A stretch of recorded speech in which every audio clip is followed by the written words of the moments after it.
जय हिंद दोस्तों। वेलकम टू यानिस एकेडमी। मेरा नाम दानिश अंसारी है। दोस्तों, आज की हमारी इस क्लास में जो द 10 मिनट शो हम लोग चला रहे हैं, ये आज की हमारी ये तीसरी क्लास है, जिसमें आज हम बात करेंगे लर्निंग डिसएबिलिटीज़ के बारे में। ठीक है, इसमें कुछ एबिलिटीज़ हैं, उसके बारे में बात करेंगे, जैसे हो गया dyslexia, dysgraphia, dyscalculia, dysthymia, dysmorphia, dysphagia, ऐसे करके तमाम डिसएबिलिटीज़ हैं लर्निंग की, उसके बारे में बात करेंगे।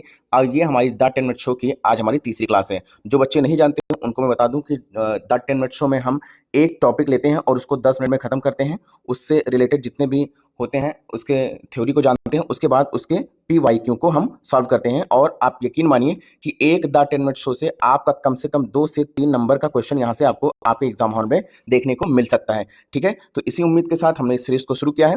तो चलिए इस वीडियो को शुरू करते हैं दोस्तों, और आगे बढ़ते हैं। आज हम लर्निंग डिसएबिलिटीज को 10 मिनट में खत्म करेंगे और सारे आपके जितने भ्रम हैं वो दूर हो जाएंगे और यहाँ से निश्चित ही आपको क्वेश्चन देखने को मिलेंगे।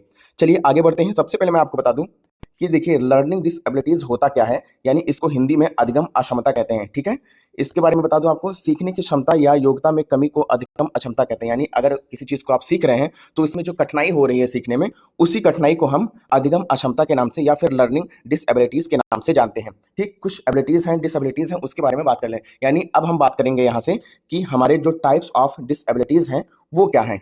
ठीक, कौन कौन से हैं, तो आपको इसमें टोटल 7 डिसएबिलिटीज के बारे में पढ़ना है। सबसे पहला आपका हो जाएगा डिसलेक्सिया, फिर आपका डिसकैलकुलिया हो जाएगा, फिर डिस्थीमिया हो जाएगा, उसके बाद डिस्प्रैक्सिया हो जाएगा, फिर डिस्फेजिया हो जाएगा, डिसग्राफिया हो जाएगा और एक डिसमॉर्फिया हो जाएगा। ठीक, इतनी चीजें मैं आपको बता दिया कि टाइप्स ऑफ डिसएबिलिटीज क्या होती हैं। अब इनके बारे में एक एक करके पढ़ेंगे और इसके बाद में हम इसके पीवाईक्यू सॉल्व करेंगे, जो कि आप लोग खुद सॉल्व करेंगे और उसका आंसर खुद देंगे। ठीक है, कुछ क्वेश्चन जो मैंने लास्ट में लिए हुए हैं। चलिए सबसे पहले यहाँ पे बात कर लेते हैं कि हमारा डिसलेक्सिया क्या होता है। सबसे ज्यादा क्वेश्चन यहाँ से रिपीट हुए हैं। लगभग लगभग हर एक एग्जाम में जितना भी सीटेट ने आज तक करवाया है उसमें डिसलेक्सिया को पूछा गया है। ठीक है, हर एक एग्जाम के हर एक दिन पूछा गया, ये हुआ है। इस तो ये होता है कि ये पढ़ने से संबंधित जितनी भी कठिनाइयां होती हैं, यानी पढ़ने में किसी को जो कठिनाइयां होती हैं उसको हम क्या कहते हैं, डिसलेक्सिया कहते हैं।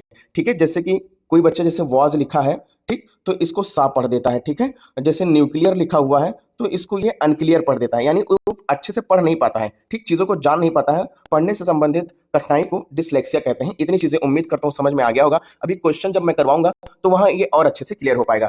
ठीक, अब हमारा आ गया डिसग्राफिया। ठीक, ये आपको मैं बता दूं, डिसग्राफिया ये कुछ ट्रिक है उसको मैं बताऊंगा, उससे आप बहुत आसानी से इसको जान सकते हैं। ठीक, लिखने से संबंधित कठिनाई को हम डिसग्राफिया कहते हैं। देखिए ग्राफ मतलब क्या होता है, ग्राफ यानी ग्राफिक्स कहीं करते हैं तो हम लोग लिखते ही तो हैं, तो वहीं से आप इसको ध्यान रख लीजिएगा। अगर आपका ग्राफिया आ रहा है, ठीक, यहाँ पे देखिए इसमें ग्राफिया आ रहा है, तो जहां भी आपको ग्राफ देखने को मिल जाएगा वहां पे आप यही जानेंगे कि लिखने से संबंधित जितने भी विकार होंगे वो हमारा डिसलेक्सिया डिसग्राफिया में ही आएगा। ठीक, तो दूसरा मैंने डिसग्राफिया बता दिया, लिखने से संबंधित कठिनाई को हम डिसग्राफिया कहते हैं। चलिए आगे बढ़ जाते हैं। बहुत ही इजी, बहुत ही आसान ये तीसरा है, और यहां से मैं यकीन मानिए मैथ्स में यहां से 100% क्वेश्चन हर एक शिफ्ट में पिछला जो एग्जाम हुआ है वहां पे देखने को मिला है कि डिसकैलकुलिया जो है वो कौन से संबंधित यानी किस सब्जेक्ट से संबंधित समस्या है। ठीक, तो इसके बारे में हम बता दें तो गणितीय गणना से संबंधित समस्या को डिसकैलकुलिया कहते हैं। देखो कैलकुलिया यहाँ पे आ रहा है, कैलकुलिया यानी कैलकुलेटर की बात करेंगे, यानी गणना की बात करेंगे। कैलकुलिया कहाँ पे प्रयोग होता है, तो आप सब लोग जानते हैं कि ये मैथ्स में प्रयोग होता है। ठीक, यानी गणित में प्रयोग होता है। यहीं से आप जान लेंगे, जैसे कैलकुलिया आपके दिमाग आएगा आपके दिमाग में यही क्लिक करना चाहिए कि ये गणित गणना से संबंधित समस्या को हम क्या कहते हैं, डिसकैलकुलिया कहते हैं। इतनी चीजें समझ में आ गया। अब हमारा डिसमॉर्फिया हो गया। डिसमॉर्फिया में होता क्या है, ये भ्रम वाली स्थिति होती है। ठीक, डिसमॉर्फिया की बात करेंगे तो ये हमारा भ्रम वाली स्थिति होती है। इसमें क्या होता है कि कोई जान देखिए ये मोर है और ये क्या है, एक मुर्गी है, यानी बच्चा मोर और मुर्गी में अगर फर्क नहीं कर पा रहा है, ठीक, इसमें अगर फर्क नहीं कर पा रहा है तो क्या होगा कि वो आपका डिसमॉर्फिया हो जाएगा। ठीक, यानी भ्रम वाली स्थिति में वो डिसमॉर्फिया में रहेगा। एक एग्जांपल के तौर पे और मैं बताना चाहता हूँ, जैसे ये 4 रास्ते हैं, ये बच्चा कोई यहाँ पे जा रहा है, अब ये एक चौराहा बीच में आ गया, उसको नहीं पता है कि उसको दाएं जाना है, बाएं जाना है या फिर सामने सीधा जाना है, वो इसमें कंफ्यूज है, भ्रम में है। तो इस चीज को हम क्या कहेंगे, इसको हम डिसमॉर्फिया कहेंगे। ठीक, यानी भ्रम वाली स्थिति को हम डिसमॉर्फिया कहते हैं। उम्मीद करता हूँ इतनी चीजें आपको समझा पाया होगा। चलिए आगे बढ़ते हैं, और हमारा पांचवा आ जाता है डिस्फेजिया। इसको भी मैं ट्रिक से ही आपको बताऊंगा कि डिस्फेजिया किसे कहते हैं। ठीक, यानी बोलने से संबंधित विकार को डिस्फेजिया कहते हैं। कोई भी बच्चा किसी चीज को सही से नहीं उच्चारण कर पाता है तो उसको डिस्फेजिया कहते हैं। डिस्फेजिया इसमें देखिए मैं आपको बताया लास्ट में इसमें क्या आ रहा है, एक ट्रिक बताऊंगा। डिस्फेजिया तो फेजिया मतलब यानी फंस रहा है, फेजिया फंस रहा है, ऐसे करके आप रिलेट करेंगे। यानी बच्चा कब फंसता है, जब वो नहीं बोल पाता है, किसी कोई बात या फिर कोई वर्ड उसके सेंटेंस जो है उसके मुंह में फंस रहे हैं, तो डिस्फेजिया यहाँ पे हो जाएगा। यानी इससे आप याद कर सकते हैं डिस्फेजिया से फंसना, और फंसने से आप हो जाएगा कि बोलने से संबंधित विकार हो जाएंगे। ठीक, तो डिस्फेजिया कहीं भी आएगा तो आप यही आपके दिमाग में क्लिक करना चाहिए कि बोलने से संबंधित जितने भी विकार हो रहे हैं उसको हम डिस्फेजिया कहते हैं। ठीक है दोस्तों, दो और यहाँ पे आपको मैं बताऊंगा डिसएबिलिटीज, उसके बाद हम क्वेश्चन पे आ जाएंगे और उम्मीद करता हूं बहुत ही शानदार तरीके से आप अपना क्वेश्चन यहाँ पे हल कर पाएंगे। चलिए देखते हैं। अब हमारा लास्ट सेकंड ये है, इसको कहते हैं डिस्प्रैक्सिया। ये हमारा होता है शारीरिक, ठीक, शारीरिक से संबंधित होता है, यानी शारीरिक कौशल से संबंधित विकार को हम क्या कहते हैं, तो इस विकार को हम डिस्प्रैक्सिया कहते हैं। इसमें क्या होता है कि जैसे कोई बच्चा यहाँ पे खड़ा है, ठीक, ये कोई बच्चा है और ये बच्चा अपने हाथ से ऐसे बॉल को कैच कर रहा है, तो क्या करेगा कि वो अपना जो है ये संतुलन नहीं बना पाता है हाथ का, और वो बॉल कभी उसके चेहरे पे गिर जाएगी, कभी इधर दाएं कभी बाएं ऐसे गिर जाएगी। यानी वो शारीरिक कौशल से संबंधित विकार को डिस्प्रैक्सिया कहते हैं। अपने शरीर से संबंधित कोई भी विकार उसका होता है तो उसको वो यानी मेंटेन नहीं कर पाता है, ठीक, तो उसको हम डिस्प्रैक्सिया कहते हैं। ठीक, आपको अगर वीडियो नहीं समझ में आएगी तो 2 बार देख लीजिएगा, एकदम दिमाग में रट जाएगा आपके, और क्वेश्चन जैसे करेंगे तो आप देखिएगा कितना मजा आएगा आपको। ठीक है, लास्ट का यहाँ पे देखेंगे डिस्थीमिया किसे कहते हैं। डिस्थीमिया की बात करेंगे तो ये तनाव से संबंधित होता है।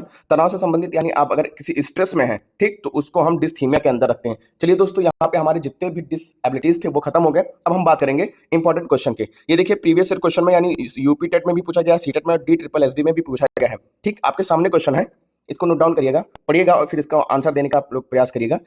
यदि एक शिक्षार्थी को संख्या और परिकलन में समस्या हो रही है, उसमें असमर्थता हो रही है, तो उसका हो सकती है जिसका नाम है, कौन सी असमर्थता हो सकती है। देखिए सबसे पहले यहाँ पे मैं आपको बता दूं, देखिए यदि एक शिक्षार्थी को संख्या और परिकल्पना में समस्या हो रही है, संख्या किस में आता है, मैंने आपको बताया था कि जो संख्या है यानी नंबर, नंबर किस में आएगा, गणित में आएगा। और गणित से मैंने बताया था, देखिए डिसग्राफिया, ग्राफ मैंने बताया था, ग्राफ तो लेखन से संबंधित होता है। गणितीय क्षमता डिसकैलकुलिया, यही आपका सही आंसर हो जाएगा। ठीक, ग्राफ नहीं होगा क्योंकि यह आपका होता है लिखने से संबंधित। हस्त स्थानांतरित संगठन में असमर्थता, ये भी नहीं होगा। पठन डिसलेक्सिया यानी पठन संबंधित सक्षमता होती है, तो ये भी नहीं होगा क्योंकि इसमें संख्या की बात करिए, तो ये गणितीय अक्षमता हो जाएगा यानी डिसकैलकुलिया हो जाएगा। चलिए आगे बढ़ते हैं, क्वेश्चन नंबर 2 की बात करेंगे। देखिए एक बच्चा जो किससे ग्रसित है कि वह शाकोवास और न्यूक्लियर को अनक्लियर में अंतर नहीं कर पाता है। ठीक, यानी ये क्या हो गया, ये पढ़ने में अक्षमता इसकी दिख रही है यहाँ पे। ठीक, क्योंकि वो शाकोवास पढ़ता है, न्यूक्लियर को अनक्लियर पढ़ता है, तो इसमें क्या हो जाएगा, देखिए इंग्लिश में इसका पढ़िएगा वर्ड जम्बलिंग डिसऑर्डर, ये तो होगा होने से रहा। ठीक, डिसलेक्सिया, डिसलेक्समिया ये दिया हुआ है, डिसलेक्समिया कोई वर्ड ही मैंने आपको नहीं पढ़ाया। डिसमॉर्फिया होता है, ये भ्रम वाली स्थिति होती है, ये भी नहीं होगा। आपका लास्ट में हो जाएगा डिसलेक्सिया। डिसलेक्सिया मैंने आपको बताया था, ये सही आंसर आपका हो जाएगा क्योंकि डिसलेक्सिया में ही आप पढ़ने से संबंधित जो विकार होते हैं वो डिसलेक्सिया में ही होते हैं। चलिए आगे बढ़ते हैं और क्वेश्चन नंबर 3 की यहाँ पे बात करेंगे। देखिए गतिक कौशलों में अधिगम निर्योगता कहलाती है, यानी गतिक कौशल यानी शारीरिक गतिक कौशल में अगर कोई बच्चा निर्योग है तो उसको क्या कहेंगे, डिस्फेजिया की बात कर लेंगे। डिस्फेजिया मैंने आपको बताया था कि जब बच्चा फंसता है, फेजिया यानी फंसता है, तो किसमें फंसता है, यानी बोलने में जब वो फंसेगा तो उसको हम डिस्फेजिया कहेंगे। डिस्प्रैक्सिया मैंने बताया था, ये होता है गतिक कौशल में अधिगम निर्योगता कहलाती है। ठीक, ये मोटर स्किल्स में होती है, तो ये आपका सही आंसर हो जाएगा। डिसकैलकुलिया अभी मैंने बताया था, ये मैथ्स का होता है, ये नहीं होगा आपका। ठीक, उसके बाद डिसलेक्सिया भी मैंने इससे पहले वाली वीडियो में बताया, इससे पहले वाली क्लास में, सॉरी क्वेश्चन में बताया, डिसलेक्सिया ये पढ़ने से संबंधित होता है, तो आपका ये भी नहीं होगा। सही आंसर आपका डिस्प्रैक्सिया हो जाएगा। चलिए आगे बढ़ते हैं और क्वेश्चन नंबर 5 की यहाँ पे बात करते हैं। देखिए शारीरिक रूप से अक्षम बच्चों को सामान्यता होता है, क्या होता है, यानी शारीरिक रूप से अगर बच्चा अक्षम है यानी वो impaired children are likely to have orthopaedically, तो क्या होगा, देखिए डिसकैलकुलिया अगर बात करेंगे, आप इसको एलिमिनेट मेथड से करिएगा। इसमें देखिए कोई कैलकुलेशन की बात हो रही है, नहीं हो रही है, तो डिसकैलकुलिया नहीं होगा। डिसलेक्सिया बात के पढ़ने से संबंधित हो रही है, नहीं हो रही है, शारीरिक से हो रही है। डिस्थीमिया तो हमारा तनाव वाला हो जाता है, तो आपका हमारा एक ही बचा आंसर डिसग्राफिया, इसका सही आंसर आपका डिसग्राफिया हो जाएगा। चलिए आगे बढ़ते हैं और क्वेश्चन नंबर 6 की यहाँ पे बात करेंगे। देखिए विकृत लिखावट से संबंधित लिखने की योग्यता में कमी किसका एक लक्षण है। ठीक, लिखावट से संबंधित मैंने क्या बताया था, ग्राफ में लिखावट आता है ना, मैंने यही बताया था ग्राफ, तो इसका सही आंसर आपका क्वेश्चन ये ऑप्शन नंबर 1 हो जाएगा, ये सही हो जाएगा। डिस्प्रैक्सिया मैं फिर से रिपीट करवा रहा हूँ, डिस्प्रैक्सिया नहीं होगा। ठीक, डिसकैलकुलिया मैंने अभी बताया था आपको, ये कैलकुलेशन यानी मैथ से होगा। डिसलेक्सिया पढ़ने से संबंधित होगा, तो ये भी नहीं होगा। ऐसे करके आप एलिमिनेट करके भी आंसर ला सकते हैं। देखिए आगे बढ़ते हैं और भाषा और बोधन से संबंध विकार है, यानी भाषा से संबंधन कौन सा है। ठीक, चलिए आगे बढ़ते हैं। एप्रेक्सिया की बात करेंगे, ये चलाघात, ये मैंने बताया ही नहीं, पढ़ाया नहीं, तो होगा ही नहीं है। पठन वैकल्य ये पढ़ने से संबंधित है, होगा नहीं, हमारा भाषा से संबंधित हमें जानना है। वाक संबंध रोग यानी ये भी मैंने नहीं पढ़ा है, तो ये भी नहीं होगा। एक मैंने अफेजिया पढ़ाया था, उसको वही यहाँ पे सही आपका आंसर हो जाएगा। देखिए भाषा में फंसते हैं ना, फेजिया फंसते हैं, तो आपका यही आंसर नंबर 4 यहाँ पे सही हो जाएगा। चलिए आगे बढ़ते हैं और क्वेश्चन नंबर 8 की बात करेंगे। ये भी प्रीवियस क्वेश्चन है, यूपी टेट, सीटेट और TEET में आया हुआ है। इसके बारे में बात कर लेते हैं। निम्नलिखित में से कौन सा विकासात्मक विकार का उदाहरण नहीं है? आप बताइएगा निम्नलिखित में से कौन सा विकासात्मक विकार का उदाहरण नहीं है। चलिए आगे बढ़ जाते हैं।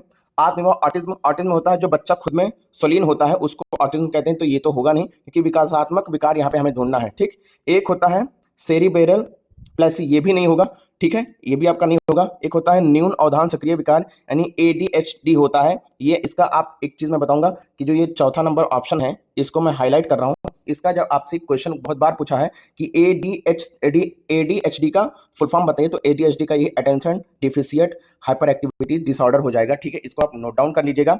ठीक, तो विकासात्मक विकार का उदाहरण नहीं है, इसका सही आंसर आपका तीसरा हो जाएगा। इसका सही आंसर आपका तीसरा हो जाएगा, यहाँ पे नोट डाउन करेगा। पर अभिघात तनाव यानी पोस्ट ट्रॉमेटिक स्ट्रेस इसको कहते हैं।